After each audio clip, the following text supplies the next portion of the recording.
This is the second podcast, the second episode of the Butterfly Effect. I'm the founder and CEO of U.org. It's an Irish headquartered startup. And what we do is we are developing what we call the infrastructure or the CRM for diversity, equity, and inclusion.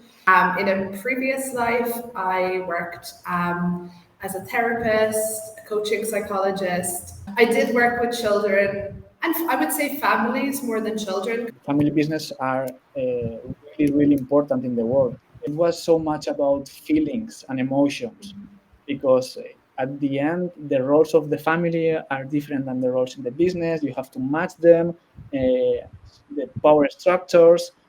It's not something I would personally probably choose, to be honest. Like, I love my family, but I do think it's interesting how you import family dynamics then into like an organizational context. That's a really popular opinion. I Yeah. disagree a little bit. You know why? Because sometimes it's just convenient. You know, I will do a dangerous comparison with you here. For, Okay. for me, having a business with family is like having a diverse workers in your company. Why? Because it's more difficult to manage, but the reward could be even greater. But I do think it would make it very hard to switch off because it's really hard to set boundaries around not talking about work then when you go home. So I think that would be something that you would have to really actively manage. I mean, you need to be disciplined to be able to manage the situation and be able to have a structure. And when you go home, you need to have certain rules. Children, I think they are somehow naturally entrepreneurs. They have light. You can learn a lot from them, and especially you, if you are a therapist. I would like to know what have you learned from them. One thing I learned from kids or working with kids is to tap into my creativity. I'm not getting stuck in a rut with my thinking. Take a creative approach to things like problem solving, the joy of play. I think when people turn to adults, we get kind of stuck in our ways and we forget to play. Play means unstructured fun. I did work with really, really resilient people. A lot of the kids I worked with had got to adulthood and was still in touch with them and their families, and we're struggling to access the workplace or we're underemployed. And I think that was initially the focus of the business. That was where we started. Our biggest goal is to make the workplace kind of accessible for all. And DEI is diversity, equity, and inclusion. So a lot of, particularly the bigger organizations, having full teams, or at least having one person that it's their sole responsibility. They're not doing anything else. So that's been a big shift in the workplace in the last few years. The target customer that you have, how you approach them.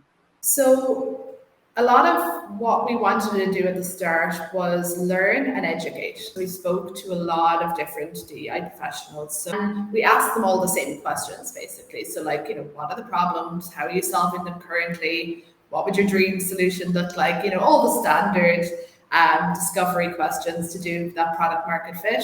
So there was that learning side. And then the education side was running kind of free events. It's engaging with senior leadership about why this is important, what is the return on investment. I think a lot of what we've been doing is sharing research. Here's the question.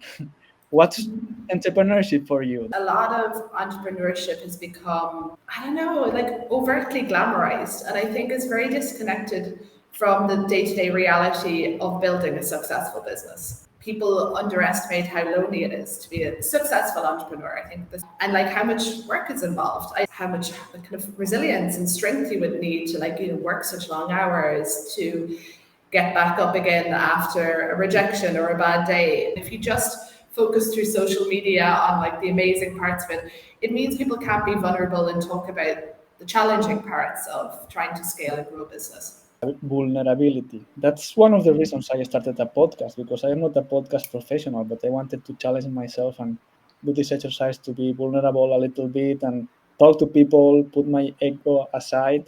The term entrepreneurship is getting like fancy. Everyone wants to be entrepreneur, but not only happens with entrepreneurship. I think it also happens, maybe at least in Spain, a little bit with politicians. They are supposed to be very good leaders, right? But just some of them are, not all of them, I would say. big amounts of money invested in entrepreneurs to create like big entrepreneurial ecosystems, which I think is good. Entrepreneurship needs to be accessible to everyone. If it's only accessible to people with a lot of money, then you're not going to have diverse businesses solving diverse problems. Yeah, but I think that it could be dangerous to over encourage entrepreneurs that have bad ideas, for example. We need to have the feet in the ground. The competition is so high. The standard is so high that I don't know if I saw a lot of bad ideas even. I think, to be honest, you can have the best idea in the world and there's so many other elements at play. That's not necessarily going to mean you succeed. Because luck is an element, funding, cash flow, there's so many elements at play, like the market, like getting investment, all these different things. And one of the things that has been great for me through this process is the humility it brings of like you're constantly having your ideas, torn apart by people and stuff like that, that you get this humility of knowing that, wow, like if you get to the other side, like that's fair play. That's not easy because I know lots of amazing businesses that have failed for reasons sometimes out of their control. I think that way is a right way to support entrepreneurs. I mean, if you are testing all the time the ideas of your fellow entrepreneur, that's all right. I think we need to be realistic and do this exercise, and I think it's a responsibility for all entrepreneurs. We need to keep playing, and I think that's crucial for entrepreneurship. Stay a little bit children, right? So do you have any mechanism to, when you realize, okay, I'm too boring today, I need to do something to just awake my creativity? Laughing at myself as well. Like, I think not in like, haha, I'm funny. It's more like, haha, I'm ridiculous. But I think one thing I try and do every day is feel some wonder because I think curiosity is so important that as we get older, we stay curious. Even though you are not really laughing, if you do the gesture, you like segregate similar like hormones, right? And then you get happier. You want to laugh a little bit? Sure.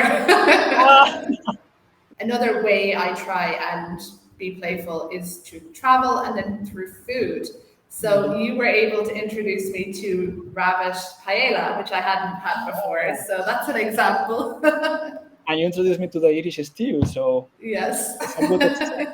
I really enjoyed that. Why did you agree to have this conversation with me? Ah.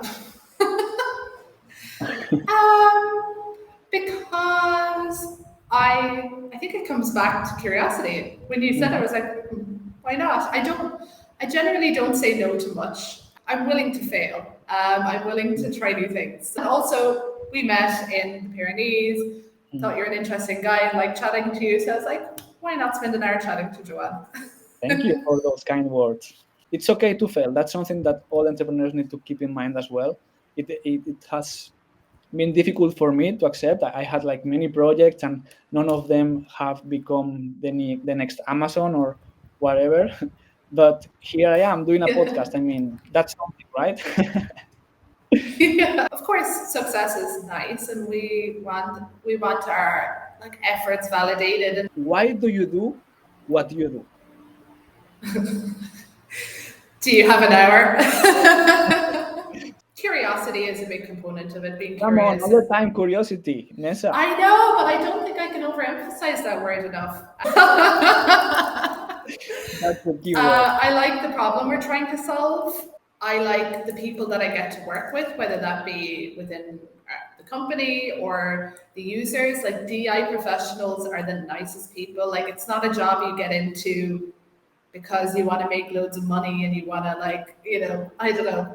It's just you do it for the right reasons. So I get to meet lovely people who really care about making the world better and their workplace better. So I like being around good people. I like to be challenged. I think I really like complex challenges. Like I get bored if things are not a challenge. Stay curious, keep talking to people, take care of your people. I think I also closed the last conversation saying that it's pretty much all about people, right? The people you surround, the people you complement, the people that complement you.